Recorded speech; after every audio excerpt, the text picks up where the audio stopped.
I hear a whistle. My partner's on the roof. He says, let's even the odds! ETO is back for week number 2. We We're back. made it. We made it, Paul. Week number 2, we've officially made it. Everybody, thank you again so much for tuning in this week. We had huge responses from week 1. I mean, I had people messaging me on Twitter, on Facebook. They were texting me. People on YouTube. The views on YouTube were surprising to me. Honestly, for week 1, unknown channel, I thought it might struggle a little bit. But no, you guys showed up, showed out, and we do appreciate that support more than we could probably tell you. For sure. So thank you again for tuning into week 2. As we promised at the end of our last episode, week 1, we're going to begin our investing mini-series this week. But before we get into all that, I'd be remiss if I didn't tell you, make sure to continue the support. Again, that's how we're going to continue to grow and continue to have these conversations. So make sure you check out the link in the description. We have a Linktree link in the description. It's a one-stop shop for all of our platforms: YouTube, Apple Podcasts, Spotify, Instagram, Twitter. Get you everywhere. Everywhere. One click and you can visit us on all of those platforms.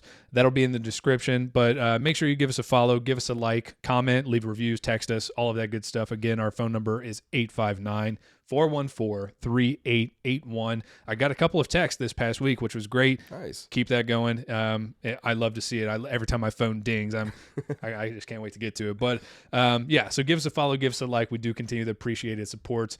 So Paul, as we talked about at the end of last week's episode, this is going to be a mini series about investing. And truthfully, it's because investing is not just probably what most people think, like, invest in the stock market. That's probably what most people think. Or the retirement plan. Exactly. So we're going to dive into all of that, but it is so important to invest. We're going to explain to you why, because some people don't know how important it is. And most people just don't do it, either because they don't know or they're scared to or whatever, don't know how. We're going to talk about all that, but we have to say this. I see this on other videos. I see this hear this on other podcasts, and it kind of like makes me cringe, but we do have to say it. Bear with me. Paul, we are not financial advisors. Viewers, we are not financial advisors. We're not telling you what to do with your money. We're telling you what we're doing. Yeah, what we want to do, what we want to try to do. You know what I mean? We're telling you different. We're putting you on things that we're interested in, and talking to you about things that we're interested in. So. Different things we're interested in. We're not telling you what to do, but these are possibilities, and we're just going to discuss what we're into these days and what we think are good for us. Take that as you will. But yeah, if you don't know where to start, kind of to gain understanding, I'm going to throw it over to Paul a little bit here. So you kind of have to start with figuring out what it means to invest. Yeah. Like what does investing actually mean? Yeah. We kind of touched on that. You think about it from the standpoint of investing in stock market or what your retirement plan's invested in, and where that's going. But like there's a whole lot more to it. The word itself means a whole lot more to it. And I know you did like a deep dive. Like you looked at like the origin of the word, like where the word came from. Yeah, it's actually kind of crazy. So I'm actually going to read this. Bear with me. I don't want to mess this up because it kind of threw me for a loop. My original thought of like a broad, what does the word invest mean? It was like to put money in, to commit money in, commit something in to gain a return on the backside. And that is true. That is what it means. Right. Could be money, could be all kinds of things. Yeah. But like it's putting something in and then getting something back. Yeah, exactly. And that's still true. But the original meaning of the word, it was like a Middle English Latin descent, and it meant to surround with troops or ships to prevent escape or entry. And obviously that's a little dated to, what we think. A little bit. Yeah, but I started thinking, I was like, it's dated, but think outside the box here, man. What does that mean? It's protection. You're protecting what you care about by surrounding it with troops or ships. But when I think about what it means, invest to protect, the only way to protect what I care about is my family. Right. The only way to protect my family is to invest. Right. And what does that mean, right? So you can't just work. I mean, you can. A lot of people do. Right. And there's nothing wrong with working. A lot of people don't work. So go to work. That's great. I mean, how much does working work, right? Yeah. Like, you work, and then when you go to retire, you get a fraction of what your paycheck is because, of the retirement that you invested into. The majority of people invest into or a pension plan or Social Security. You're getting a fraction of your paycheck. And are you really living the life you want to live after you've retired? Right. And beyond that, it's what happens if something happens and you can't work?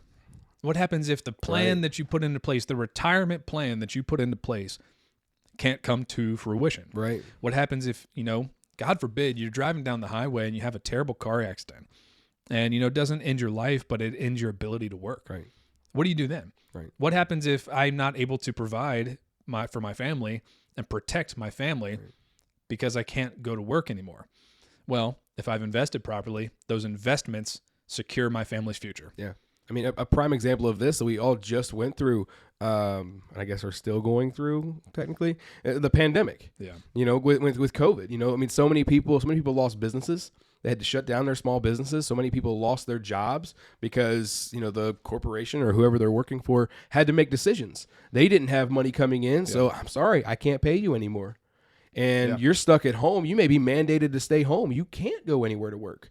And if you've invested your money properly, you can weather that storm, or you may not even need that revenue stream from your job if you've done it really well. Yeah. And now we're kind of focusing a little bit here on monetary, type of investing with your money, but there is different types of investing.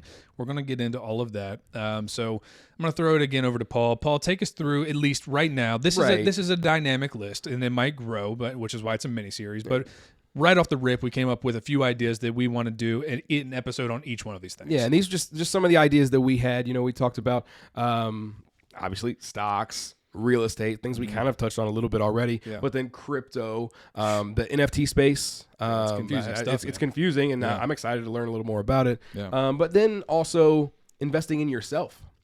Investing in skills that you have for yourself, and how you can add value to other people with those skills. Yeah. Investing in your relationships, marriages, Go ahead. Friendships, coworkers. I like it. It's a very loaded topic of investing, and that's why I'm excited to go through each one of these spaces individually, because I think there's so much to dive into. Yeah, absolutely. So the thing where we kind of started, we put this list together. Great. Okay, we've got a list. How do we start? How do we begin to invest? And that was kind of the question we asked ourselves, and probably a lot of you are asking too. And that's probably the reason most people don't invest. Right. They don't know how to start. They know nothing about how to start. There's a lot of fear involved of doing something that you've never done. It's definitely getting you outside of your comfort zone. Mm-hmm. Yeah, absolutely. So that's a great segue there too. That's things to consider before things to consider and do before you should really invest in anything. Any of the topics you just mentioned, you have to be able to evaluate your comfort zone. And all investing, I don't care what it's in. It requires some amount of risk. Right. And if risk you just and like a give and take, you may be taking away from another area. Yeah. But if you're invested, there is a natural risk involved.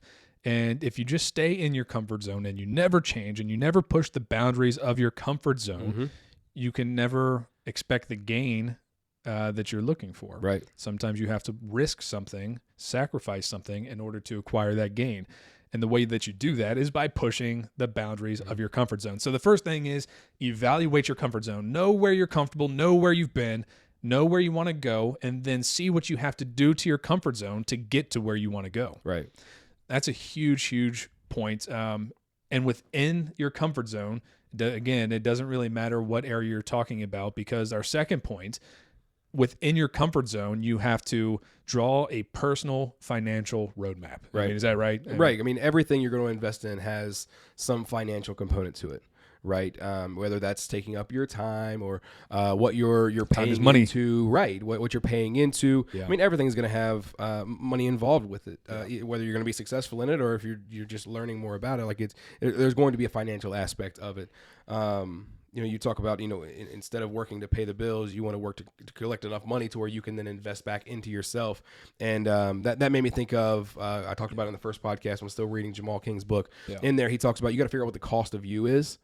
So the cost of you is basically concept. like what does it cost to live your life, right? So what is your bills, the lifestyle that you want to live, if you're a person who wants to be able to go out, go to dinner, yada yada, and then what things that you want to invest in. That all accumulates to the cost of you. The cost of, and not necessarily just you, but like your family. And you have to really evaluate and figure out what is that cost before you can develop a plan of, okay, this is the amount of money that I need to set aside to plan for the lifestyle that I want to have. Yeah. No, I mean, that's all good stuff. Absolutely. And there's a lot of people out there and, financial experts and whatever. Right. And they're going to tell you, stop going to Starbucks every morning and stop getting your $4 or $5 coffees, or stop hitting the gas station up for your Monster in the morning. And I'm guilty of that one. And they'll tell you to, if that's how you become financially free, I'm going to tell you bullshit. Okay. And that's maybe a hot take, but bullshit. And here's why. I want to live the way I want to live. Right. I'm not going to sacrifice those little pieces of things that make me happy. I'm going to work harder and invest smarter so I can still have them and not worry about it. I think that's where it's key, including that in your plan. Yeah. This is the lifestyle that I want to live. What does it cost to live that lifestyle? Yeah. You know what I mean? Yeah. And it may mean sacrificing now. It may mean not going to Starbucks for a while, socking that money away, investing it to where you can develop that lifestyle that you wanted in the first place. It's a process. Yeah. Like we've mentioned, all investment requires some sacrifice. Right. And you do have to make sacrifices in the beginning of this process in order to get to where you want to be. So yeah, I get what they're saying, and I'm kind of joking a little bit. I get what they're saying. But no, you're 100% right. Like if that's the lifestyle that you want to live, that just has to be what your plan is. That's my plan. Exactly. I might have to sacrifice my Starbucks now. Right. But I'm going to do that for a time so that I can invest in things that then allow me to do it again. Correct. Pretty simple stuff, but it's hard to start. When you say it out loud, you're like, oh yeah, that seems simple, but sacrifice is hard. But moving on to kind of, that next point, drawing your financial roadmap, your personal financial roadmap. This is the sorry, microphone. This is the kind of kickback and kind of argument that I get back to investing. And this is not a personal attack on anybody, but anyone who's in their 30s now, probably, back in the 80s and 90s when you were kids, your parents probably taught you, save your money. And, God love them. Saving your money is better than spending it on foolish things. Right. But I'm here to tell you right now that your money in the bank that you saved and put into a savings account is dead. That money makes nothing. It makes a fraction of a percent that is, you have $50,000 in the bank and you get your interest dividend back. It's like 2 cents. Right. Okay. What if I put that $50,000 into something else? I guarantee if you put it into real estate, for example, you're going to make a lot more than a 2-cent return on it. Yep. Guarantee it. But the argument that I get back all the time is I'm saving my money. I'm being financially responsible. I'm saving my money. I'm stashing away for a rainy day. I want to make sure I have access to my money. Right. Well, guess what? When you go to a bank, let's just use 50,000 as an example. It doesn't really matter. I mean, if it's all relative. If it's $50, then it's probably not. This doesn't apply. But 10,000, let's say 50,000, whatever. You go to the bank. You got $50,000 in the savings account. You go up to the bank. Hey, how are you doing today? I've got 50,000 in this account. I'd like to withdraw it. They don't have that money. No, they cannot give you your $50,000.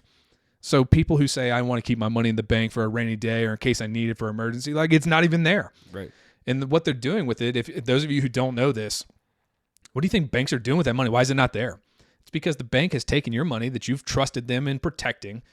They're investing it themselves. They're doing something smart with the money. Right. They're making a return on that money. They're keeping that return and they're giving you 2 cents. They're giving you a fraction of a percent. I don't know. I think the current rates right now are something like 0.012 of a percent. Right. It's something so fractional and minimal. It's nothing. It's literally nothing. So the argument I think is complete nonsense. And if that's your argument, I'm sorry, I'm calling your nonsense, but it is. You make nothing. Your money in the bank is dead. I think it comes from, that did work. Years ago, yeah. The old thinking of you used to make some, right? You used to make some return too. I mean, it was never a lot, but it used to be whatever, like 3% or something. It wasn't as low as it is now. Yeah, it's nothing now. And I think it's so key to we talk about this money coming in and putting it into something that's going to appreciate more. Yeah. Right. You talk about it being dead money when it's in your bank account. Like you're absolutely right. It's just sitting there. It's not doing anything. Yeah. You're getting that fraction of a percent. But if you're putting it into an asset, an asset that's actually going to appreciate, whether that's stocks or whether that's, real estate or whatever, you're going to see that growth a whole lot more. Yeah. No, I mean, so I do think that you should have some money in the bank. There are some hardcore people on both sides of this argument. Right. And I'm more pragmatic, I guess. Right. But I mean, you have to have some money in the bank to live your daily life, Like an to pay your emergency mortgage fund, or whatever, right. your rent. Yeah, an emergency fund for sure. Because I've got a young kid. I've got a young son, Right. and what happens if he's got to go to the hospital or needs, some sort of, I need to have money to address those things that come Right. up. So that kind of leads us to the next kind of point. If you want to talk about, the things to consider before you invest in anything, is you need to be able to have some sort of emergency fund. I can't tell you what that is, Paul. Right. That's up to you to figure out. It's Yeah. kind of like when you go back to your financial roadmap, that's individualized to you, right? It's the same thing here. Your emergency, budget plan, whatever you want to call it, a fund, Yeah. it's completely specific to you. Yeah. Like our plans. We don't have kids yet. My emergency, fund is going to be different than yours. For sure. Yeah. We live in different houses. That's just our emergency funds are going to be different. Yeah. But it should be something that, God forbid something did happen. Yeah. You do have, some cash available that you could get to rather quickly. Yeah. Could be 6 months. Probably 6 months is probably the best baseline to give yourself because, you can kind of get out of certain situations in 6 months. But you need to have something, and you got to figure out what that is specifically to you. Yeah. I think 6 months is a good baseline, and different advisors and stuff, they'll tell you 6 months or 12 months or 18 months or just depending X amount of months of Right. your salary Right. or whatever. There's different guidelines and templates, and those are all good. They're benchmarks, and I like to use a benchmark. But here's another little thing. We haven't even discussed this, but it just came to me. I feel like I need to bring it up. We're also taught as kids, at least I think most people our age, we're taught this as kids, that it's not polite to talk about money. Or other things too, like politics, religion. We're not going to get into that, but I'm going to tell you this much right now. I'm not saying it's not polite to talk money in some areas, in some circumstances, and around certain people. But if you got a guy like this, who is one of my closest, best friends, one of the people I confide in the most, I should talk to this man about my money. Because I trust that he's got my best interest in mind. I trust that he's in a similar spot in his life. And it's important to have ideas of where your friends are at, what they're doing, how they're messing up, how they're succeeding. Right. I don't know. Think about it like this. You have this great idea that is helping you lift your family up and get your family to a place of financial freedom. But I didn't tell you. And you don't tell me about it? I'm a bad friend. What kind of friend are you? I'm a bad friend. What kind of friend are you? Yeah. And I think I'm not a bad friend. That's this could be a really loaded point, but like, it's kind of one of those things we've been lied to about. We've been lied to as a society. They've lied to us about it, all the way down to like women making less money than men. Right. I'm going to use this as a real quick point. We don't talk about what we make. I've seen that commercial during the March Madness and everything right now.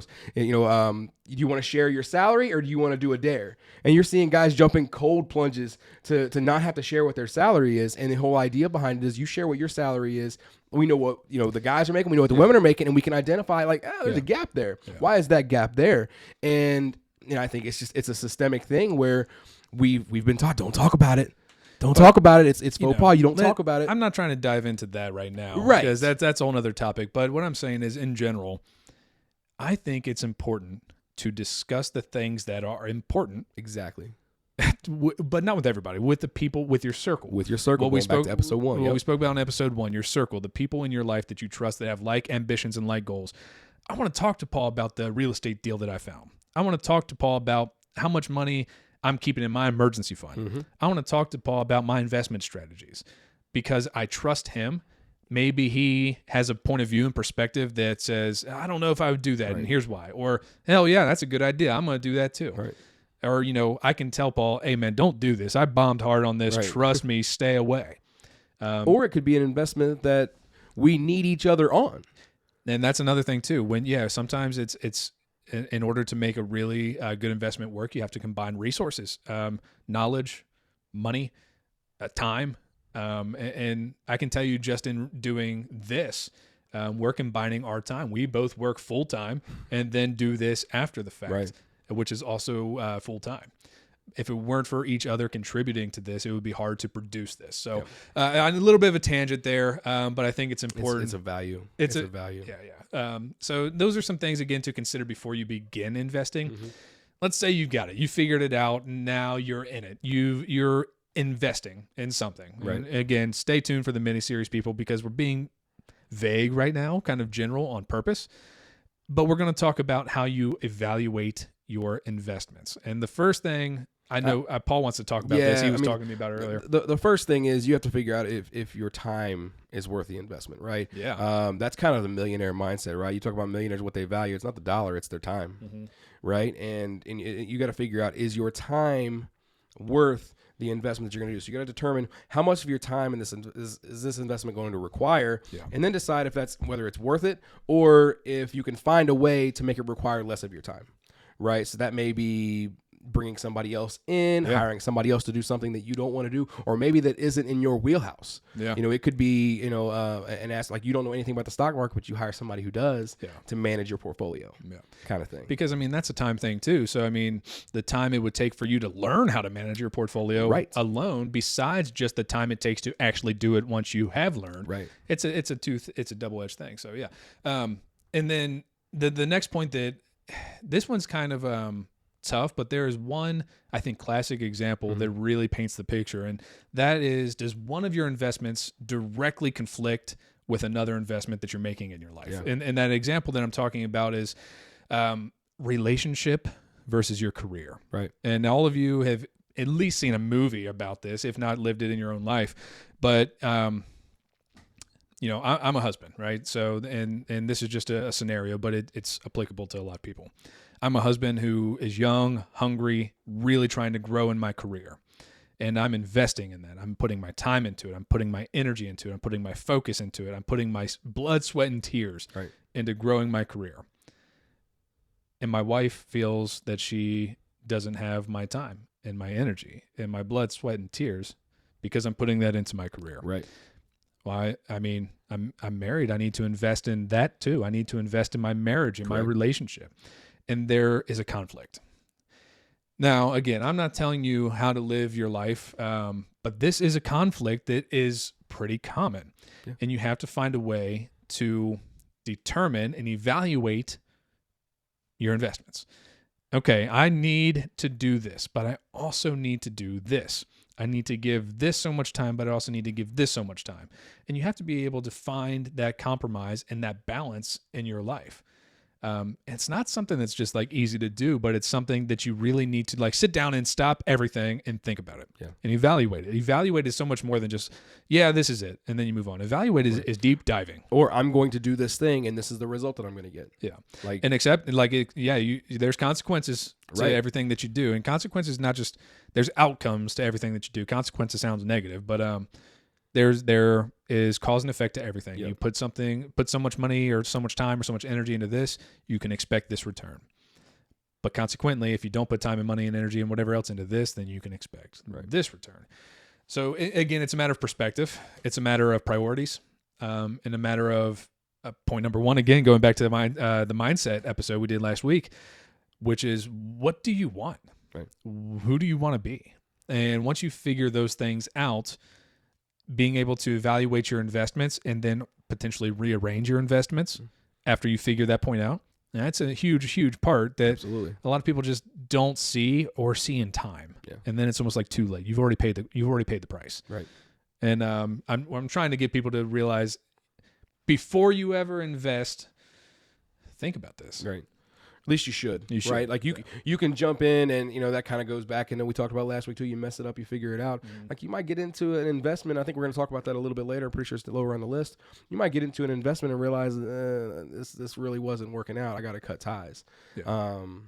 And I think it's important to be able to evaluate it and figure out what are the repercussions of this. Yeah, absolutely.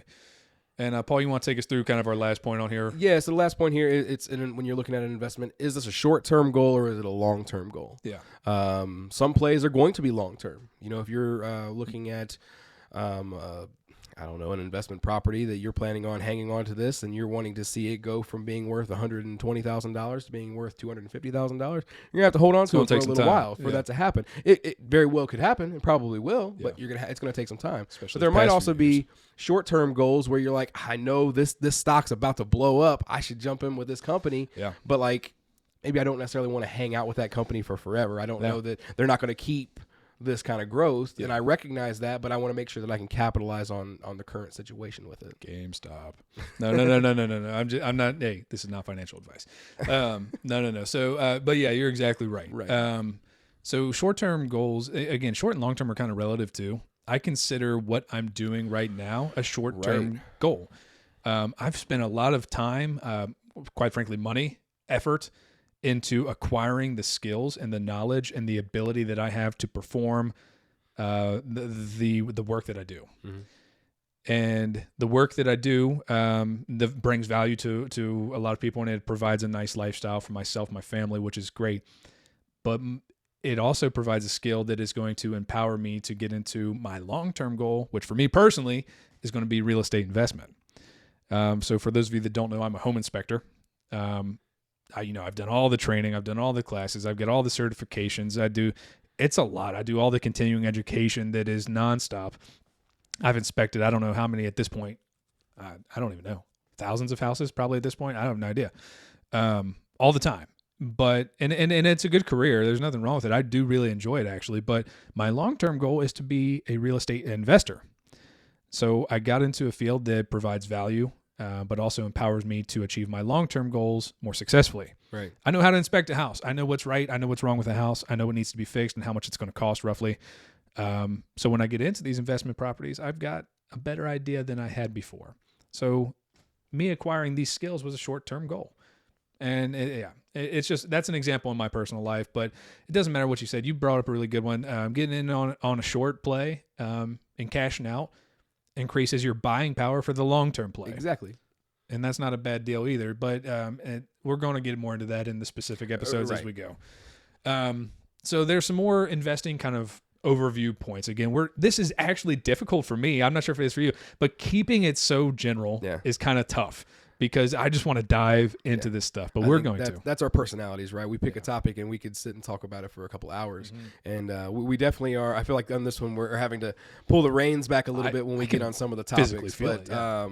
But it'll be worthwhile. Yeah. It'll be worthwhile. So, Paul, you want to take us through maybe some of these overview points before we for sure. I'll start. Our first one we have on the list is a lot of people, they invest in things that they like, but not necessarily things that are good for them to invest in. Yeah, that's a good one. You may like a company, you may buy their stuff, but they may be a company that's falling out. Maybe you're one of those people who really loved going to Movie Gallery or Blockbuster and renting your movies. I love Blockbuster, man. Yeah. But you probably shouldn't have been investing in them there at the end, right? You could see they were going, but you really loved them. But you need to be able to evaluate things, take the emotion out of it. I may like this, but it's not a good investment for me. Emotional investing typically is going to lead you down a bad road. Right. Typically. Every once in a while you might get lucky with one, but that's false hope. Yeah. Emotional investing is generally not a good strategy. Yeah. So we'll talk more about that too as we go. The next one that we're going to talk about is, we've talked about all these different categories of investing, all these different types. Diversify. Everyone's heard that. Diversify. But what does diversifying do?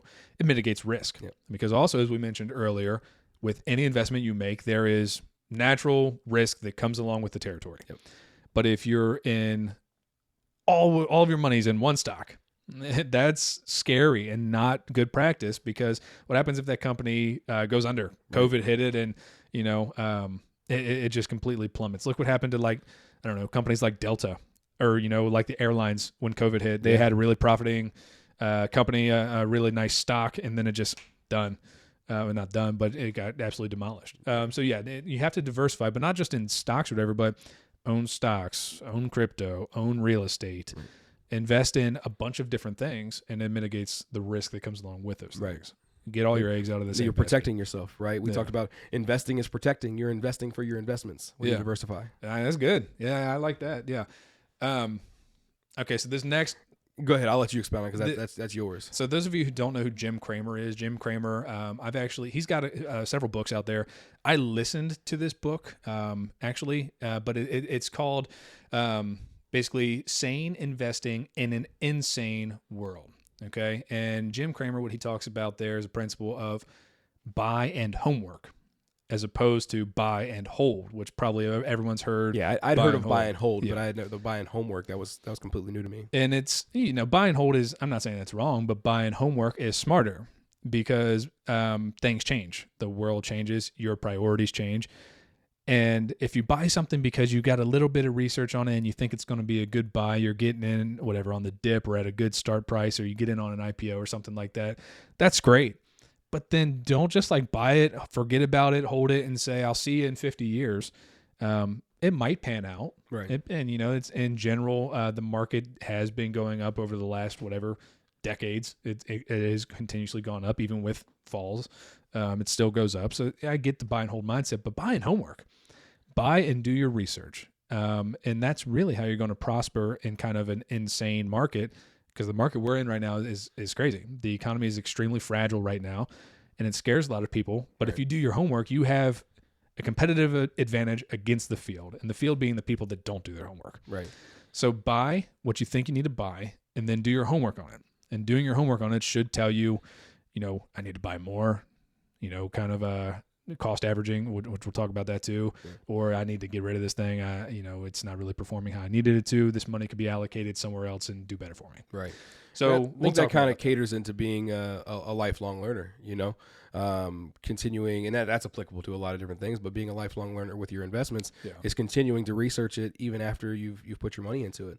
Yeah. You know, if it's something that you put your money into, like generally you think it's something that you are, you know, would care about and are invested in, both, you know, financially, but also invested in it from a personal standpoint. Yeah. You're going to want to know what's going on with it. And being that lifelong learner, you know, it kind of pushes you into continuing to do your homework and knowing what's going on, and maybe being able to see what's coming down the pipeline for it. Yeah, that's good. And lifelong learner applies to everything. Yeah. Never stop learning. That's part of what we're doing here. That's is a podcast. Yeah, we don't know everything, but we're doing this research for these episodes is causing us to learn more. Right. And we really, really like it. So the next kind of point is expect corrections in the market. And don't give in to the FUD. Not Elmer. Not Elmer FUD. Nah. Yeah, I mean, but if Elmer FUD shows up in your real life, actually be scared. But no, the FUD, FUD, fear, uncertainty, and doubt. I'd never heard that phrase before until I started, and I still would not say I'm an expert by any means. But when I started learning about crypto, that was the first time I'd heard anyone use the term FUD. Yeah, I'd never heard of it before. And it's whatever in this context. Yeah, you call it fear, uncertainty, and doubt if you want to, but just FUD. So what I mean is you have to expect corrections in the market. Mm-hmm. A market that just goes up, up, up, up, up, up, up is not sustainable. There has to be a correction. I'm not saying a collapse, but there has to be a correction. Right. Checks and balances is the way that our economy and world economy is built. And that's a whole complex matter. But also corrections besides like the stock market or whatever, corrections in your relationship. So Paul, you're recently married. Yeah. And you get married and you're on cloud nine, man. You're in that honeymoon, butterflies in your stomach phase. And then 2 years go by and you got to go shovel the driveway before work and the dog's barking. And right. Is that a bad thing? No, it's beautiful. It's marriage. That's what life is. But it's a correction. You know, I don't know what else to call it. A correction from that honeymoon phase. Right.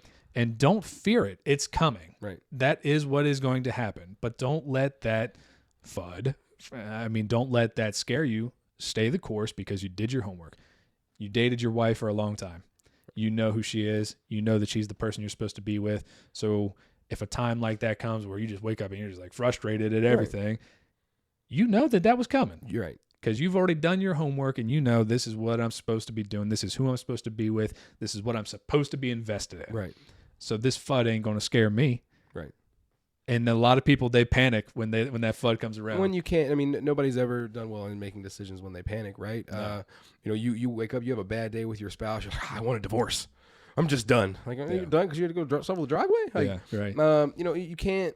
You can't make those decisions out of panic. I've heard people talk about like you never make a decision when you're angry or hungry, right? It's kind of the same thing. Yeah. Like, don't make a decision just because you have to know when is the time to make those decisions. And just because things are rocky, just because there is fear, just because there might be some doubt, just because there was a correction in the market, doesn't mean you need to bail. Right. You have to go back, do your homework on the situation. Yeah, exactly. And lifelong learner, something changed, do more homework. But moving on, something else that I think this one's important. You have to you have to check your expectations for things. Check the lottery hopes, the get rich quick hopes. The like, I'm going to buy this one thing and I'm going to be a millionaire tomorrow. That's like the funny commercial too. We're on the March Madness right now, like the crypto thing. Like, I'm a millionaire. Oh, I'm not a millionaire. No, I'm not a millionaire. Yeah. Well, wait, no, I am still. You know, you got to check those at the door. Yeah. You know, sometimes people get lucky and they, you know, Great. they hit it and that's awesome. Yeah. That's all. That would be great. Yeah. But you got to check that at the door. Yeah. You know, people buy lottery tickets all the time and don't win. Yeah. Sometimes they do. It's the same thing with an investment, albeit you have better odds with a lot of investments than you do with the lottery system. But you have to check those. I'm going to hit a grand slam at the door. Sometimes it's single. Like I said, I use sports analogies a lot. Mm-hmm. Sometimes you just got to hit some singles, and then eventually maybe you hit a home run. Yeah. No, I mean, and that's kind of the world we live in these days is instant gratification, get rich quick. Preach. And no one, it seems like these days, and I'm guilty of this too, and I've grown from this, but so many people just want results now, and they're not willing to sacrifice or be patient or persevere. They don't, and it's everything. And I'm not going to get into all of that now. That's a whole nother podcast as well. But yeah, I like what you said. You got to check those whole lottery, get rich quick. Yeah. You got to get rid of that before you ever get into the investment game. Get rid of that mindset because investments are long plays, whether it's a short-term or a long-term goal. It's not scratch a number and then, I'm rich. Right. It's not that. And that's in every area that we're talking about. So we're going to talk more about that. I like that I said that. Mm-hmm. We're going to talk more about that instant gratification society that we're in. We'll get into that down the road. Next point, though, is, and maybe this is a topic of its own, but invest in knowledge.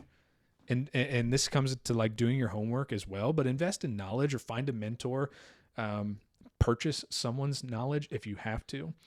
Because knowledge truly is power, and it will sustain you in your investment lifetime. Right. It's going to help prevent you from getting into bad investments. It's going to ensure a lot more likely chance that you get into good investments. Find a professional who already knows what they're doing. I can tell you this much right now. And I've told you this, some of the best money that my wife and I have ever spent was on a professional CPA, like on an accountant. Because my wife and I are both self-employed. Tax season, the first year that we were both self-employed, we were, we tried to kind of start it on our own, and it was above what I knew at the time. Right. But so we sought out the help of a professional, and I tell you, man, he is great. He is worth every dime because he handles everything. He's just on top of it. We pay him his fee.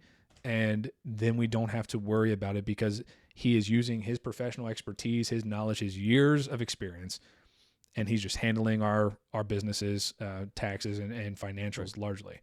So yeah, that's huge. You know, and we kind of talked about that in the first episode too, the mindset podcast of like hammering out your circle and getting around people that are doing things that you want to do. That's kind of here too. You know, you talked about hiring a CPA. Yeah. You know, if there's somebody that you really respect on social media that's doing the things that you want to do, buy their stuff. Yeah. Buy their stuff. Buy their time. You know, shoot them a DM and say, hey, I want to buy a half hour of your time. You know, how much is that going to run me? And then, but come to it prepared to ask those questions to get that knowledge. Yeah. And the last kind of point here to finish up is, we touched on this a little bit earlier too. Yeah. It's know when you messed up and know when to get out. Now, it's impossible to time the markets. No one knows. But if you get into something and it's just not what you thought it was going to be, it's just not performing how you thought, don't be afraid to say, man, I messed up shit and get out of it. Right. If you truly believe it's done and it's not coming back and you truly believe that, or you don't believe in the company anymore, right? Or you don't believe in the product anymore, or you don't believe in the idea anymore. Whatever, you invested in this company and then this company changed a moral policy that you just don't align with anymore. And you don't want to align yourself with that company for that reason. Get out. Get out.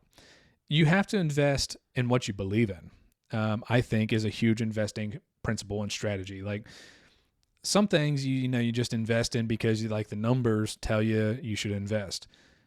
And that's usually short-term kind of quick gains or really quick losses. But if you want to invest in things that are worth it for the long haul, long-term goals, invest in what you believe in.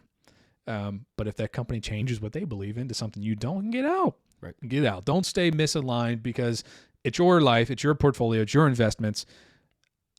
Do them according to your code. Yeah. Yeah, absolutely. So, guys, that is everything that we kind of wanted to discuss on this overview. Again, it has been difficult not to dive deeper into these, but that's why we want you to come back next week and the week after that. When we do these the deep dives. The deep dives. Do the deep dives. But yeah, so we do like to kind of kick out on a final thought. And the final thought that I, just kind of thought of today, it's something that my dad and I have spoke about a lot. My dad is, he's a really, really just well of wisdom, on everything. For me, especially as I've gotten older, I've come to appreciate what he knows and what he has to offer me so much.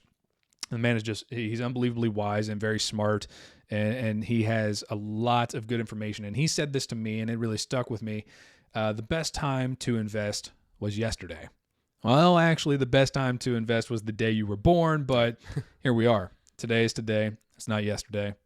So if you can't invest yesterday, which obviously you can't, the best time to invest is right now. Invest right now. And the principles of this is the idea of compounding investments and compounding the returns from those investments. And that's the thing that, again, in society these days, people get rich quick results, instant gratification. And they put some money in and they don't make a lot of money for the first year. Or they put something in and they don't get a lot of return for the first 2 years. But if you put it in and continue to put it in and continue to invest and continue to expand your portfolio and diversify. If it is something that's going to appreciate. Yeah, absolutely. And we're going to get into that too. But the compounding of those returns, it's slow. And then out of nowhere, it starts going vertical. And that's when that compound really kicks in. And then you realize it, but it takes time. Right. It takes time. It takes preparation. And, success rewards the prepared. And success rewards the people that are patient and diligent. So you have to put in the time, put in the homework. You have to be diligent. You have to be prepared. And then you have to take action and actually do it. The best time to invest was yesterday. We can't change that. So let's invest today. That's our final thought. But guys, again, thank you so much for tuning in again today for week 2. This is your investment overview. Make sure, again, that link tree is going to be in the description. Click on that. There's also going to be a QR code if you wanted to scan that or send it to some of your buddies, family, whatever. Go to our link tree. It's a one-stop shop for all of our platforms. We're on YouTube at ETO. We're on Twitter and Instagram at even_the odds. You can find us on Apple Podcast and on Spotify. We're really pretty much anywhere that you want to consume your content. But definitely tune in next week. Next week, we decided there's so much that we want to do, but the thing that I think we probably are both the most passionate about is real estate investing. So next week, tune in. We are going to be doing a deep dive into investing in real estate and doing it in this market. 2022. It's a crazy time to be alive, but we're going to teach you how to do it. We're going to show you what we're doing. It's going to be a lot of fun. Excited. Let's do it. Absolutely. Until next time, guys, thank you so much again for tuning into ETO. This is Even the Odds. See ya. We're out.